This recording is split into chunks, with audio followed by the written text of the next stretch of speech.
House by చేయడానికి కొందరు buyers ఏదైతే ఉన్నారో ఒక 2 years, 1 year, 1.5 year, 2 year, 2.5 years, 3 years back నుంచి హౌస్ సర్చింగ్ లోనే వాళ్ళు ఇంకా సర్చింగ్ లోనే ఉంటారు. హాయ్ వర్స్, welcome back to my channel Kurnool once again. So మేము ముందుకు డిఫరెంట్ వీడియో తీసుకోవడం జరుగుతుంది. ముందుకు నేను ఒక చిన్న ప్రామిస్ చేసే ఒక వీడియో లైక్ 2000 సబ్స్క్రైబర్లు అయితే రిలేషన్స్ సంబంధించిన వీడియో డిఫరెంట్ విధంగా మేము ముందు వీడియో తీసుకొస్తాను అయితే మీకు ముందు మాట ఇచ్చాను. సో దాని ప్రకారం నేను ఈ వీడియో అయితే ప్లాన్ చేస్తున్నాను. ఈ వీడియో ఎండ్ వరకు చూడండి. ఈ వీడియోలో ఒక 2-3 టాపిక్స్ అయితే నేను డిస్కస్ చేస్తాను. ఈ వీడియో హౌస్ కొనాలి కర్నూలు అనే వాళ్ళకి చాలా ఉపయోగం అయితే పడుతుంది. సో దాని విధంగా కంప్లీట్గా అంటే కర్నూలులో ఒక హౌస్ కొనాలి అంటే మీరు చేయాల్సిన మీరు తీసుకోవాల్సిన నిర్ణయాలు ఏంటివి అవన్నీ ఈ వీడియో నేను చెప్తాను ఎలా ఉంటుంది. సో మార్కెట్స్ గురించి కూడా కర్నూలు ఉన్న మార్కెట్ గురించి నేను చిన్న కొంచెం సేపు డిస్కస్ చేస్తాను ఈ వీడియోలో. సో లేట్ చేయకుండా వీడియోలోకి వెళ్ళిపోదాం. Let's go.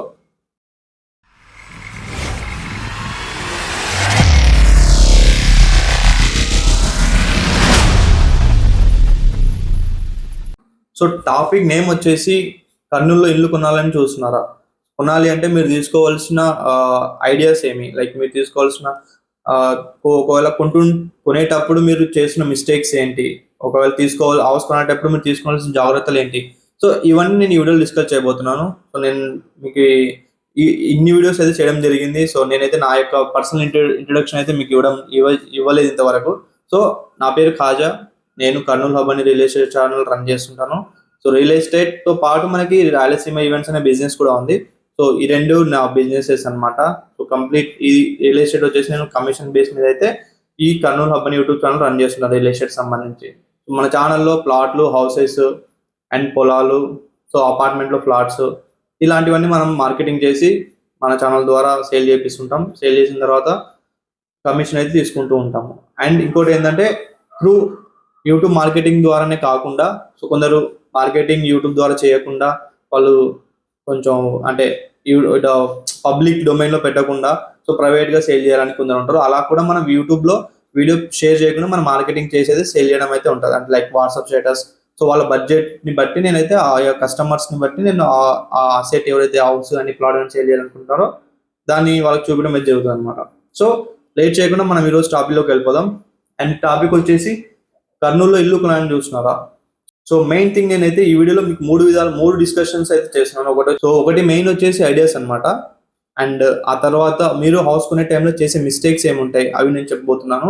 And main thing ఫైనల్గా మీరు హౌస్ కొనే టైంలో తీసుకోవాల్సిన జాగ్రత్తలు ఏంటి, లేదంటే ప్లాట్ కొనే టైంలో తీసుకోవాల్సిన జాగ్రత్తలు ఏంటి. సో ఈ వీడియోలో కంప్లీట్గా నేను కొన్ని సెనారియోస్, ఎందుకంటే మనం దగ్గర కొన్ని 100కి 200 300 దగ్గర కస్టమర్స్కి నేను హౌసెస్ చూపించాను. కస్టమర్స్ యొక్క నీడ్స్, కస్టమర్ యొక్క అదే హౌస్ బై చేసే వాళ్ళు చేసే మిస్టేక్స్, వాళ్ళు చేసే కొన్ని మిస్టేక్స్ ఏవైతే ఉన్నాయి, వాళ్ళు తీసుకోకపోయిన జాగ్రత్తలు ఏవైతే ఉన్నాయో నేను ఈ వీడియో మెన్షన్ చేశాను. సో ఫస్ట్ ఐడియా విషయానికి వచ్చేసి మీ ముందుకి కర్నూలులో ఇల్లు కొనే టైంలో మీరు నేను మీకు ఐడియా షేర్ చేస్తాను. లైక్ హౌస్ కొనాలంటే మీరు తీసుకోవాల్సిన ముందు మెయిన్ థింగ్ ఒక ఐడియా మీకు రావాలి. హౌస్ కొనాలి అనుకుంటే సో మీరు హౌస్ కొనాలనుకుంటే ఏ ఏరియాలో కొనాలనుకుంటున్నారు? సో ఫర్ సపోజ్ మీరు గుత్తి పెట్రోల్ బంక్ నుంచి ఇటు డోర్ను వెళ్ళే రూట్లో కొన్ని ఏరియాలలో కొన్ని హౌసెస్ కన్స్ట్రక్షన్ జరిగింది. అండ్ అటు సైడ్ కొన్ని హౌసెస్ ఉంటాయి. అండ్ ఇంకో సైడ్ మనకి నందికొట్కూరు ఉంది. నందికొట్కూరు వెళ్ళే రూట్లో హౌస్ కన్స్ట్రక్షన్ చేసి సేల్ చేస్తున్నాం. అటు సైడ్ నంద్యాల చెక్ పోస్ట్ నుంచి నంద్యాల వెళ్ళే రూట్ తాండపాడు వరకు సిటీ, నేను మాట్లాడేది సిటీ అవుట్స్కట్స్ వరకు చెప్తాను. అండ్ కోడుమూరు రోడ్లో వెళ్తే కోడుమూరు మన ఓసామా థియేటర్ ముందుకి, ఇటు సైడ్ గణేష్ నగర్, అది మన సంతోష్ నగర్, బాలాజీ నగర్, ఇటు సైడ్ మీరు ఏ ఏరియాలో కొనాలనుకుంటే ఒక చిన్న అండర్స్టాండింగ్ మీకు అనేది రావాలి. లైక్ ఊరు మొత్తం తిరుగుదామంటే ఊర్లో మనకి ఒక్కొక్క ఏరియా ఒక డిఫరెంట్ రేట్స్ అని, డిఫరెంట్ మార్కెట్ ప్రైజెస్ అని, డిఫరెంట్ సేల్స్ అలా విధంగా డిఫరెంట్ అయితే ఉంటుంది. సో మీరు విత్ ఇన్ ద సిటీ కొనాలనుకుంటే మీరు విత్ ఇన్ ద సిటీ కూడా మీరు ఏ ఏరియాలో ప్లాన్ చేయాలి. So with in the city అంటే మనకు చాలా వరకు హౌసెస్ సేల్కి రావడం, రీసేల్కి రావడం అయితే చాలా తక్కువ మోతాదులు అయితే ఉంటాయి. లైక్ కొన్న వాళ్ళు ఒక 5-6 ఏళ్ళ నుండి మళ్ళీ అమ్ముకోవాలనే సిచ్యువేషన్స్ ఏవైతే ఉన్నాయో అవి వాళ్ళ బేస్డ్ ఆన్ వాళ్ళ ఇష్యూస్ మీద వాళ్ళు రీసేల్ చేసుకుంటారు. మోస్ట్ ఆఫ్ ద థింగ్స్ రీసేల్కి ఓల్డ్ హౌస్ రావడం చాలా రేర్ కేసెస్ ఉంటాయి. ఆ కేసెస్ కూడా నేను వీడియోలో చెప్తాను. 2 కేసెస్ ఐడెంటిఫై చేయడం అది కూడా చెప్తాను. సో ఐడియాస్ నేను ఒకటి చెప్తాను ఏంటంటే మీరు ఏ ఏరియాలో ఇల్లు కొనాలని ఒక క్లారిటీ ఉండాలి. అండ్ ఇంకోటి ఏంటంటే మనం ఎంత బడ్జెట్లో హౌస్ కొనాలి, లైక్ మీరు ఒక బడ్జెట్ అనుకుంటున్నారు, మార్కెట్లో ఒక బడ్జెట్ మించి ఒక రేంజ్లో హౌసెస్ ఉంటాయి, లైక్ కొత్తవి కట్టించే కానీ పాతవి సెకండ్ యూజ్ ఓల్డ్ హౌసెస్ కానీ అమ్మడానికి కానీ.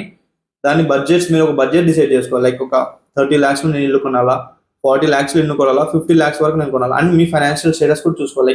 ఎందుకంటే మనం లోన్ పెట్టుకుంటే 30-40 lakhs అనేది చిన్న అమౌంట్ అయితే కాదు. ఒక ఈ నెక్స్ట్ మంత్ ఈఎంఐస్ అవి రన్ అయితే మీరు మీ ఫైనాన్స్ స్టార్ట్ అని చెక్ చేసుకుని ఒక బడ్జెట్ అని మీరు ఫిక్స్ అయితే ఆ బడ్జెట్లో మీరు హౌసెస్ వెతుకుతూ ఉంటే అటు ఇటు ఒక 40 lakhs 50 lakhs అనుకుంటే అటు ఒక 2-3 lakhsలో ఫైనల్ అయ్యే ఛాన్సెస్ ఉంటాయి హౌస్ మీరు కొనేటప్పుడు.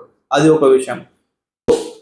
ఈ టాపిక్లో ఐడియాస్ మీ వరకు కొంచెం మీకు ఒక బ్రీఫ్గా ఐడియాస్ ఇవ్వడం అయితే జరిగింది. సో ఫైనాన్షియల్ స్టాటస్ చెక్ చేసుకోవాలి, మీరు హౌస్ ఎంత బడ్జెట్లో ఏ ఏరియాలో కొనాలేదు మాత్రం మీరు ఫైనల్గా ఒక డెసిషన్కి అయితే రావాలి. సో ఆ బడ్జెట్స్ అదొకటి ఐడియాస్కి సంబంధించిన టాపిక్ ఐడియాస్ అనమాట, నేను మీకు ఇచ్చే ఐడియాస్.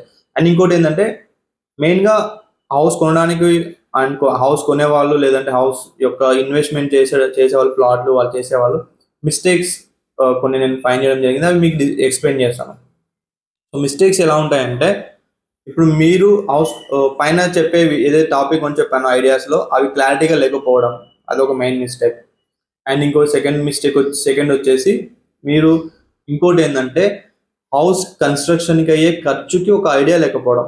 అంటే లైక్ మీరు కన్స్ట్రక్షన్ చేసుకోవాలి, ఒక హౌస్కి అయ్యే ఖర్చు ఎంత ఉంటుంది కన్స్ట్రక్షన్ చేస్తే ఆ యొక్క ఐడియా లేకపోవడం. లైక్ ఒక హౌస్ కన్స్ట్రక్ట్ చేయాలంటే ఐరన్ ఎంత పడుతుంది, ఐరన్ ఖర్చు ఎంత అవుతుంది, బ్రిక్స్ కన్స్ట్రక్షన్ ఎంత అవుతుంది, రేతి ఇసుకకి ఎంత ఖర్చు అవుతుంది, అండ్ ఇలాంటివి పెయింటింగ్ ఎంత ఖర్చు అవుతుంది, కబోర్డ్స్ ఎంత ఖర్చు అవుతుంది. సో ఇలాంటివన్నీ ఒక అవగాహన లేకపోవడం అయితే మిస్టేక్ అనమాట. సో అది ఈ పర్టికులర్ టాపిక్ మీద నుంచి నేను ఇంకో వీడియో చేస్తాను, అది ఫ్యూచర్, అది కొన్ని డేస్ తర్వాత మీ ముందుకు వచ్చేస్తుంది. బట్ ఈ పాయింట్ ఆఫ్ వ్యూలో మీకు సరైన ఖర్చు అదే లైక్ హౌస్ కన్స్ట్రక్ట్ చేయడానికి ఒక ఖర్చు అవగాహన లేకపోవడము. ఇంకోటి వచ్చేసి మీరు హౌస్ కొనే టైంలో అన్వాంటెడ్ ఒపీనియన్స్, లైక్ ఎవరు అన్వాంటెడ్ అంటే like friends opinion, family members opinion తీసుకుని ఉంటారు. లైక్ ఒపీనియన్ తీసుకోకపోవడం మంచిది కాదని నేను అన్నాను. లైక్ వాళ్ళకి ఇంటి యొక్క అవగాహన ఉండకపోవచ్చు. లైక్ మీరు ఎలా అంటే నేనే ఒక ఇల్లు కొనడానికి వెళ్తున్నాను, సో ఇంకొక ఫ్రెండ్ని తీసుకెళ్తున్నాను, ఆ ఫ్రెండ్కి సరైన అవగాహన ఉండదు ఇల్లు ఏంటి. సో చిన్న మిస్టేక్ అంటే మీకు నచ్చిన ఇల్లు తీసుకోవాలని మీరు రేటు అవన్నీ ఓకే అనుకొని మీరు వచ్చింటారు, వాళ్ళు చెప్పే చిన్న అన్వాంటెడ్ థింగ్స్ వల్ల మీరు ఎందుకంటే ఆయన కొనలేరు. కొంచెం నెగిటివిటీ ఎవరు చెప్పినా కూడా మనం ఏం చెప్తున్నానంటే అన్వాంటెడ్ థింగ్ నేను చెప్తున్నాను కదా, ఫ్రెండ్ని తీసుకెళ్ళినాను వానికి ఐడియా లేకపోతే ఏదో ఒకటి వాగడం. సో కొన్ని వర్డ్స్ అలా చెప్తేనే సెట్ అయితే అందుకు నేను అలా చెప్తాను, ఏమనుకోద్దండి. సో ఏంది అంటే వాళ్ళకి అవగాహన లేకపోతే ఏదో ఒకటి మాట్లాడతారు, అది మీరు కొనాలంటే మీ యొక్క ఇంట్రెస్ట్ చేంజ్ అయిపోతుంది. అలా నా దగ్గరకు వచ్చే హౌస్ బై చేయడానికి కొందరు బయ్యర్స్ ఏదైతే ఉన్నారో ఒక 2 years 1 year 1.5 year 2 years 2.5 years 3 years back నుంచి హౌస్ వాళ్ళు ఇంకా సర్చింగ్ లోనే ఉంటారు.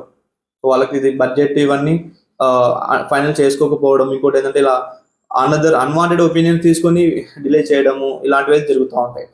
అండ్ ఇంకోటి ఏంటంటే సో ఓవర్ థింకింగ్, హౌస్ చూడడానికి ఒకసారి ఓవర్ థింకింగ్ చేస్తుంటారు. లైక్ ఎట్లా అంటే ఓవర్ థింకింగ్ అని మనకి టూ మచ్ అనుకోదండి. ఓవర్ థింకింగ్ అంటే చిన్న అన్వాంటెడ్ అంటే మనం ఏదేదో లేనిది ఉన్నది లేనట్టు ఊహించుకుంటారు. ఎందుకంటే నేను ఇంకోటి చెప్తున్నాను, హౌస్ కన్స్ట్రక్షన్ చేస్తున్నారు ఒకరు సేల్ చేయడానికి అంటే so they are investing their money అనమాట. అంటే వాళ్ళు ఎవరైతే కట్టించి అమ్మడానికి ఇల్లు చూస్తున్నారో వాళ్ళ యొక్క డబ్బులన్నీ ఇన్వెస్ట్ చేసి ఉంటారు. సో దాంట్లో వాళ్ళు కూడా ఆ ఇన్వెస్ట్ చేసేటప్పుడు కూడా ఒక ఇల్లు కన్స్ట్రక్షన్ అవుతుంది, ఒక 60 లక్షల ఇల్లు కొంటున్నాము మనము అంటే వాళ్ళు ఒక మినిమం ఒక 55 లక్షల వరకు కన్నా 58 లక్షల కన్నా ఇన్వెస్ట్ చేసింటారు. 55 మొదలు ఇన్వెస్ట్ చేసింటారు. సో అంత ఇన్వెస్ట్ చేస్తున్నప్పుడు వాళ్ళు ఎన్ని ఆలోచనలు చేసి ఆ ఇన్వెస్ట్మెంట్ చేస్తుంటారు. సో అదొక main thing, over think unwanted thinking అనమాట. సో అది మంచిదే ఒక్కొక్క టైంలో. సో మీకు డిలే అవుతుంటుంది అంటే చెప్పినాను కదా, 2-3 years నుంచి ఎవరైతే సెర్చ్ చేస్తున్నారో వాళ్ళు ఇంకా కొనలేకపోవడం కారణానికి అయితే అదొక నేను మెయిన్ మిస్టేక్ అనేది అయితే ఫైండ్ చేయడం జరిగింది. ఇంకోటి ఏంటంటే ఓవర్ థింకింగ్ అని చెప్పని మీరు తప్పుగా అనుకోవద్దండి. సో అదొక పాయింట్ అనమాట నేను ఫైండ్ చేయడం. అండ్ ఇంకోటి దాంతోపాటు ఏమైతే wrong comparison. So wrong comparison ఏదో స్టార్ట్ అవుతుందంటే ఒక ఏరియాలో ఉన్న రేట్స్ ఒక ఏరియాలో ఉండదు. లైక్ కోడుమూరు రూట్లో ఉన్న రేట్స్ నంద్యాల చెక్ పోస్ట్లో ఉండవు. నంద్యాల చెక్ పోస్ట్లో ఉన్న రేట్స్ మనకి ఇక్కడ ఇది గుత్తి పెట్రోల్ బంక్ సైడ్ ఉండవు. గుత్తి పెట్రోల్ బంక్ సైడ్ ఉన్న road prices Nandikotkur road side ఉండవు. అండ్ ఈ సైడ్ వేస్తున్న prices with in the city లోపల ఈ ప్రైజెస్ ఉండవు. సో రాంగ్ కంపారిజన్ అంటారు అనమాట. అదేంటంటే మనకి ఆ ఏరియాలో నాకు అంత తక్కువకి హౌస్ వస్తుంది, ఈ ఏరియాలో ఇంత రేట్ ఎందుకు ఇంత ఎక్కువ ఉంది అనే చిన్న చిన్న కంపారిజన్స్. సో మనం ఏం చేయాలంటే మార్కెట్స్ లో ప్లాట్లు కాస్ట్ ఏంటనే ఒక చిన్న అండర్స్టాండ్ అయితే మనకు ఉండాలి. అదే చెప్తాను కదా, ఏ ఏరియాలో ఇంత రేట్స్ లో అవి మనం ఫిక్స్ అయి ఉన్నామంటే అది కొంచెం మనకి అడ్వాంటేజ్ అయ్యేది అనమాట. సో ఇవన్నీ అయిపోయిన తర్వాత సో నేను మీకు మెయిన్ థింగ్స్ జాగ్రత్తలు అంటే, అండ్ మెయిన్ థింగ్ కూడా ఏంటంటే double registrations. So EC check చేసుకోవాలి మెయిన్ మనం. సో ఈసీలోనే మనకి ఆల్మోస్ట్ డబుల్ రిజిస్ట్రేషన్ ఉందా లేదా కన్ఫర్మ్ అయిపోతుంది. డబుల్ రిజిస్ట్రేషన్ అంటే అలాంటి మనం ప్రాపర్టీని కొనడానికి అయితే ఇష్టపడరు చాలా మంది, అది మెయిన్ థింగ్ అనమాట. సో ఇది చిన్న చిన్న సింపుల్ టెక్స్ అంటే సింపుల్ జాగ్రత్తలు మీరు మీ ఓన్గా తీసుకోవాల్సి ఉంటుంది. అండ్ ఇంకో దాని తర్వాత ఒకవేళ మీరు ఒక ప్రాపర్టీని పర్టికులర్ కొనాలనుకుంటున్నారు, లైక్ ప్లాట్ కొనాలనుకుంటున్నారు, లేదంటే ఇల్లు కొనాలనుకుంటున్నారు, అండ్ లేదంటే ఏదో సంథింగ్ ఒక అపార్ట్మెంట్ ప్లాట్ కొనాలనుకుంటున్నారు, దీనికి మీరు మెయిన్ థింగ్ లీగల్ ఒపీనియన్కి అయితే వెళ్ళాలి. లీగల్ ఒపీనియన్ మనకి ఎవరు ఇస్తారు అంటే లాయర్స్ ఇస్తారు. సో కర్నూలులో కొందరు ఫేమస్ లాయర్స్ ఉంటారు, వాళ్ళ లీగల్ ఒపీనియన్స్ కొన్ని బ్యాంక్స్కి, హౌస్ కన్స్ట్రక్షన్ ఇంజనీర్స్కి, వాళ్ళకి కొందరు వెంచర్స్ వేయడానికి అయితే కొన్ని వాళ్ళు లీగల్ ఒపీనియన్ అయితే ఇస్తూ ఉంటారు. సో అలాంటి లాయర్ దగ్గరికి ఒపీనియన్ తీసుకొని మనం హౌస్ పర్చేజ్ చేయడానికి, ప్లాట్ పర్చేజ్ చేయడానికి ముందుకైతే వెళ్ళాలి. సో వన్స్ ఎందుకంటే వాళ్ళు ఒపీనియన్ ఇస్తున్నారంటే ల్యాండ్ జెన్యూనిటీని వాళ్ళు జెన్యూన్గా ఉందా లేదా, కొంచెం దాని యొక్క ఏమైనా లీగల్ ఇష్యూస్ దానిలో ఫైన్ చేసి వాళ్ళైతే మనం డాక్యుమెంట్ ఓకే అలా చదువుతాము, వాళ్ళు డాక్యుమెంట్లో ఉన్న డెప్త్ ఎంతో చూస్తారు అనమాట. సో లీగల్ ఒపీనియన్కి అయితే వెళ్ళాలి అని చెప్పి నేనైతే ఖచ్చితంగా చెప్తాను. సో ఇవన్నీ అయిపోయిన తర్వాత మనము మీకు ఇంకో చిన్న సజెషన్ ఏంటి అంటే, మనం ఏది లైక్ ఏమి కొంటే మనం సేఫ్ జోన్లో ఉంటాము అని అడిగితే, సో ప్లాట్స్ కొనేటప్పుడు మీరు మస్ట్ అండ్ షుడ్ లీగల్ ఒపీనియన్కి వెళ్ళాల్సిందే ఉంటుంది. అండ్ మీరు కన్స్ట్రక్షన్ చేసిన హౌస్ కంప్లీట్ అయిపోయిందంటే, ఒకవేళ మీరు లోన్కి వెళ్తున్నారంటే సో అండ్ సో బ్యాంక్, మీరు ఏ బ్యాంకుకి అయితే వెళ్తారో ఆ బ్యాంక్ వాళ్ళు మీకు లీగల్ ఒపీనియన్ చెక్స్ అయితే చేపిస్తారు. సో మీరు కన్సర్న్ లాయర్ని మీరు కలిసి లీగల్ ఒపీనియన్ చెక్ చేయించుకోవాల్సి ఉంటుంది. అండ్ థర్డ్ పాయింట్ ఏంటంటే సెమీ కన్స్ట్రక్షన్ హౌస్ కూడా మీకైతే మంచి ఉపయోగం అయితే ఉంటుంది. అండర్ కన్స్ట్రక్షన్ ఉన్న హౌస్ కొనడానికి కూడా మీకైతే ఉంటుంది. సో మెయిన్ థింగ్ పర్టికులర్ ఎందుకంటే ఇక్కడ హౌస్ కన్స్ట్రక్షన్ హౌస్ కానీ లేదంటే అండర్ కన్స్ట్రక్షన్లో ఉన్న హౌస్ కానీ రెండింటికి మీరు ఇంపార్టెన్స్ ఇవ్వడానికి అయితే ఒకవేళ ఇల్లే కొంటున్నారంటే అదొక అడ్వాంటేజ్ తీసుకోవచ్చు. ఎందుకంటే వాళ్ళు ఎవరైతే బిల్డర్ కానీ లేదంటే ఓన్ వాళ్ళు హౌస్ కట్టించి అమ్మే వాళ్ళు ఉంటారు కదా, సో బిల్డర్స్ ఎవరైతే ఉన్నారో వాళ్ళు కట్టించే టైంలో మనకి ప్లాట్ కొనే టైంలో లీగల్ చెక్స్ చేసుకుంటారు.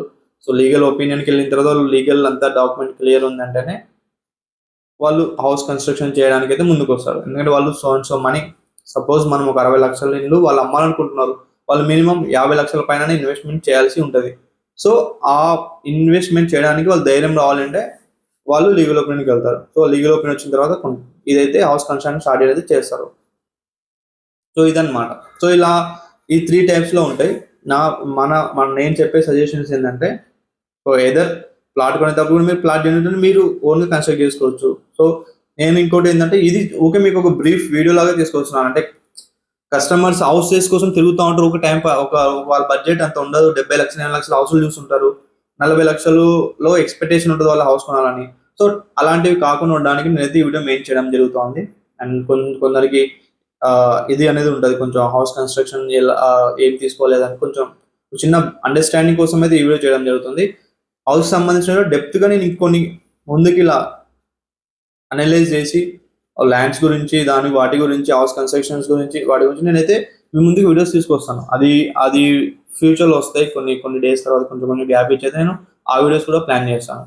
అండ్ ఇంకోటి ఏంటంటే, సో ఈ వీడియో యొక్క మెయిన్ ఉద్దేశం ఏంటంటే, మీరు కర్నూలులో ఇల్లు కొనే టైంలో మీకు ఒక ఐడియా ఉండాలి, లైక్ ఇల్లు కొనే టైంలో ఏం మెయిన్ థింగ్ ఏందని ఐడియా ఉండాలి.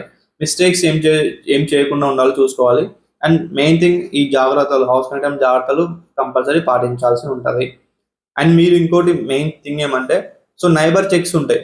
అంటే ఇప్పుడు ఎలా అంటే ఒక 4 ఇయర్స్ బ్యాక్ ఒక హౌస్ ఒక ఏరియాలో కన్స్ట్రక్ట్ చేయడం జరిగింటుంది. 4 ఇయర్స్ బ్యాక్ అతను ఒక 40 lakhsకి కొనింటారు.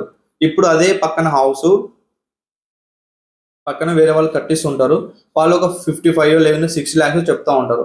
ఇప్పుడు మనం అన్వాంటెడ్ అతను పక్కన వెళ్ళి మీరు ఎంత కొన్నారు ఇల్లు అంటే అతను 4 years బ్యాక్ 40 lakhs కొన్నాను అంటారు. అప్పుడు అదేమైపోతుంది, మీ మైండ్లోకి ఇక్కడ 40 lakhs కొనాలనే మైండ్ సెట్ ఉంటుంది. బట్ ఇప్పుడు మీరే అదే అతన్ని ఇంట్లో అమ్మితే అతను 70 లక్షలు కూడా అమ్ముకునే ఆ 70 లక్షలకి అమ్ముతానని చెప్తారు. ఎవరైతే నైబర్ ఎవరైతే ఉన్నారో ఆల్రెడీ 4 ఇయర్స్ బ్యాక్ కన్స్ట్రక్షన్ చేసిన హౌస్ ఏదైతే ఉందో దాని యొక్క వాల్యుయేషన్ అనేది మారిపోతుంది. మార్కెట్లో మీకు ల్యాండ్ మీద చేసిన ఇన్వెస్ట్మెంట్ ఏదైతే ఉందో అది ఇయర్కి ఇంక్రీజ్ అవుతూనే ఉంటుంది. And with any development or without any development so land cost అనేది పెరుగుతూ ఉంటుంది. సో అది ఎందుకు అంటే ఇంకా అది మార్కెట్ మీకు తెలిసిందే, మార్కెట్ అంతా నడిచేది డిమాండ్. ఏ ఏరియా డిమాండ్ ఉందో ఆ ఏరియాలో రేట్ పెరుగుతుంది. ఆటోమేటిక్గా తెలిసిందే, మార్కెట్ డిమాండ్ ఉంటే రేట్ పెరుగుతుంది. ఇంకా అది అది అందరికీ తెలిసిన మెయిన్ సూత్రం అనమాట, దాంట్లో ఏముండదు. సో ఇది ఒక నా చిన్న ప్రయత్నం, అంటే లైక్ ఇలాంటి ఫస్ట్ వీడియో చేయడం ఇది. సో ఈ చిన్న ఎక్స్ప్లెనేషన్ మీరు అర్థం చేసుకుంటారు అనుకుంటున్నాను. అండ్ ఏమైనా మిస్టేక్స్ ఉంటే కొంచెం లైక్ మిస్టేక్స్ ఆల్మోస్ట్ ఏంటంటే నేను చేసిన ఇన్ని డేస్ వీడియోస్ తీసి కస్టమర్స్తో తిరిగి వాళ్ళ యొక్క మొత్తం అనలైజ్ చేసి అయితే మీ ముందుకి వీడియో చేయడం అనేది జరుగుతూ ఉంది. మార్కెట్ వాల్యూస్, మార్కెట్ యొక్క రేట్స్ అవన్నీ నేను ఫర్దర్ వచ్చే వీడియోలో చెప్తూ ఉంటాను. అండ్ ఇంకోటి ఏంటంటే సో ఈ చిన్న వీడియోని సపోర్ట్ చేస్తారని ఎవరైనా ఎన్నుకునే ఉద్దేశంలో ఉంటే వాళ్ళకి నా వీడియోస్ మీరు చూస్తూ షేర్ చేశారని అనుకుంటున్నాను. అండ్ మెయిన్ థింగ్ మన ఛానల్లో మెయిన్ థింగ్ ఒకటి చెప్పాలనుకుంటున్నాను. మెయిన్ థింగ్ ఒకటి వచ్చేసి నేను వేరే ఏజెంట్స్తో ఎవరితో కర్నూలులో రియల్ ఎస్టేట్ గురించి నేనైతే వాళ్ళతో ఎవరితో టైఅప్ అయితే లేను. సో నా వీడియోస్ పంపించి ఆల్రెడీ ఫ్రైడే రోజు ఒక ఫోన్ వచ్చింది. వాళ్ళు నా వీడియో పంపించి వాళ్ళతో ఆ వీడియో మొత్తం చూసిన తర్వాత కొంచెం అలా చేస్తున్నారని చెప్పి వేరే ఏజెంట్స్ ద్వారా నేమ్స్ కూడా పర్టికులర్ చెప్పడం జరిగింది. నేను అవి నేమ్స్ తీయను నేను. సో అది అన్వాంటెడ్ థింగ్ అంటే నా వల్ల వాళ్ళు ఏదో నేనైతే ఏమనుకుంటున్నానంటే సో అన్వాంటెడ్ థింగ్స్ చేసుకొని మీరు ఈ బిజినెస్ ఓన్గా షేర్ చేసి నేను పెట్టే హౌస్ డైరెక్ట్కి వెళ్ళి ఏజెంట్ కొంచెం ఏదో చేస్తున్నానని చెప్పి బిల్డర్స్ కూడా చెప్పడం జరిగింది. నేను వేరే వీడియోస్లో కూడా మెన్షన్ చేయడం జరిగింది. సో కైండ్లీ రిక్వెస్ట్, మీరు నా వీడియోస్ హౌసెస్ వీడియోస్ చూస్తున్నారంటే నన్ను కన్సిడర్ చేయండి. నేను మంచి డిస్కౌంట్స్తో మీకు హౌసెస్ అయితే నెగోషియబుల్ ప్రైజెస్ నేను ఎప్పుడైనా ట్రై చేస్తాను. సో ఇది వాళ్ళ వీడియో, మీకు నచ్చింది అనుకుంటున్నాను. సో మీకు ఇప్పుడు బ్యాక్ సైడ్ ఒక థంబ్నెయిల్ కనిపిస్తుంది కదా, ఆ థంబ్నెయిల్ ఒక వీడియో మీకు ఇక్కడ పాపప్లో వచ్చేలాగా పెడతాను, లేదంటే వీడియో ఎండ్లో ఇక్కడ డిస్ప్లే అవుతుంది, ఇక్కడ సైడ్ ఈ సైడ్ డిస్ప్లే అవుతుంది, ఆ వీడియో చూడండి. సో ఇది వచ్చేసి 56 lakhs ఇంతకుముందు ప్రైస్ చెప్పడం జరిగింది. ఇప్పుడు ఓనర్ ఏమైతే ఉన్నారో ఫైనల్ రేట్ చెప్పడం జరుగుతుంది. 53కి ఫైనల్గా సేల్ హౌస్ అయితే ఇస్తానని చెప్పి అంటున్నారు. సో వీడియో ఇక్కడ సైడ్కి పెట్టేశాను, ఆ వీడియో చూడండి. నచ్చిందంటే మనకు కాల్ చేసి నేను ఆ హౌస్ విజిట్ చేపిస్తాను అనమాట. సో ఇప్పుడు అది 56 lakhs కాదు, 53కి కొంచెం అటు ఇటులో ఫైనల్గా ఇచ్చేస్తాను అయితే చెప్తున్నారు ఆ హౌస్ యొక్క ఓనర్. సో కైండ్లీ ఆ వీడియో చూడండి, ఇక్కడ పాపప్లో వచ్చుద్ది. అండ్ ఇక్కడ కూడా ఒక వీడియో యొక్క డిస్క్రిప్షన్లో అయితే నేను పెడతాను, క్లిక్ చేస్తే మీరు ఆ వీడియో చూడొచ్చు అనమాట. So thank you for watching Kurnool up videos. మీరు ఎలా మన ఛానల్ సపోర్ట్ చేస్తుండండి. రియల్ ఎస్టేట్కి సంబంధించి లేకపోతే ఇన్వెస్ట్మెంట్కి సంబంధించి మీ ముందుకి ఇలా వీడియోస్ అనేది తీసుకొస్తుంటాను. సో నేను చేసేది రియల్ ఎస్టేట్ బిజినెస్ అనమాట, వన్స్ ఐఎమ్ రిపీటింగ్. సో ఇది మైండ్లో పెట్టుకొని నాకు మన ఛానల్ సపోర్ట్ చేస్తాను అనుకుంటున్నాను. Thank you for watching. Thank you for your support. Have a great day.